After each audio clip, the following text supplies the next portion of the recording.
Maka cobalah untuk menghindarkan paparan suhu dingin dari bayi, kemudian susui lebih sering, atau berusaha untuk memposisikan bayi pada posisi yang lebih nyaman, misalnya dengan kepala yang sedikit ditinggikan dari badannya atau dengan menggendongnya.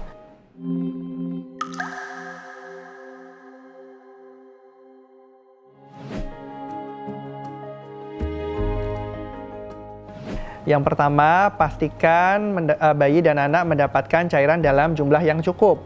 Untuk bayi atau anak yang masih mendapatkan ASI, susui sesering mungkin, terutama untuk bayi yang masih mendapatkan ASI eksklusif. Berikan ASI lebih banyak untuk membantu menyamankan saluran napasnya dan juga mengurangi gejala batuknya. Untuk anak yang berusia lebih besar, bisa berikan air putih dalam jumlah yang lebih banyak, terutama yang bersuhu hangat. Hindari minuman yang bersuhu dingin untuk diberikan pada anak-anak yang sedang mengalami gejala batuk. Kemudian yang kedua, hindarkan juga bayi atau anak yang sedang mengalami batuk dari paparan rokok. Jangan sampai ada anggota keluarga yang merokok karena akan memperparah gejala batuk pada bayi dan anak. Yang ketiga, untuk anak yang sudah berusia di atas 1 tahun, beberapa penelitian menunjukkan ada manfaat dari pemberian madu. Madu dapat diberikan 1 atau 2 sendok teh pada anak yang sudah berusia di atas 1 tahun pada saat menjelang tidur. Ingat, untuk anak-anak atau bayi yang masih berusia di bawah 1 tahun, tidak boleh diberikan madu sama sekali karena berisiko menyebabkan kondisi yang disebut botulisme atau kelumpuhan saraf pada bayi dan anak yang berusia di bawah 1 tahun.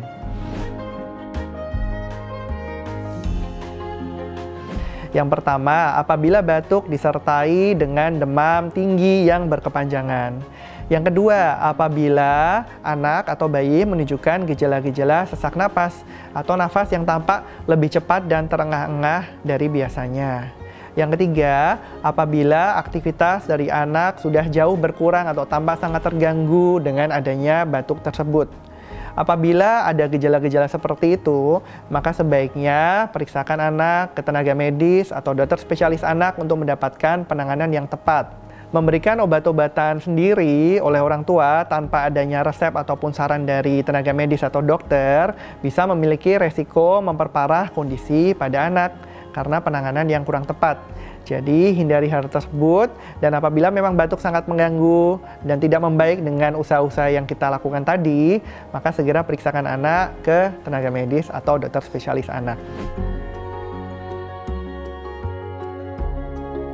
Apabila ibu yang masih menyusui mengalami kondisi infeksi saluran pernapasan, maka ibu tetap boleh untuk menyusui bayi atau anaknya.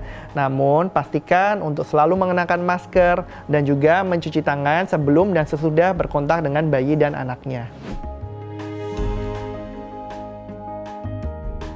Karena sebelumnya anak-anak belum memiliki imunitas atau daya tahan atau kekebalan tubuh terhadap virus-virus tersebut, maka pada usia kanak-kanak sering sekali mengalami gejala batuk yang bisa disertai juga dengan pilek ini. Penelitian menunjukkan pada usia anak-anak, batuk pilek yang terjadi hingga 6-12 kali dalam setahun itu masih tergolong normal untuk usia anak-anak. Namun biasanya infeksi ini sifatnya ringan, tidak disertai dengan demam tinggi yang berkepanjangan, dan juga tidak mengganggu aktivitas anak secara berlebihan. Demikian pembahasan mengenai batuk pada anak bersama saya, Dr. Sesa Purnocitro, spesialis anak. Semoga penjelasan tadi bermanfaat dan sampai jumpa di episode berikutnya.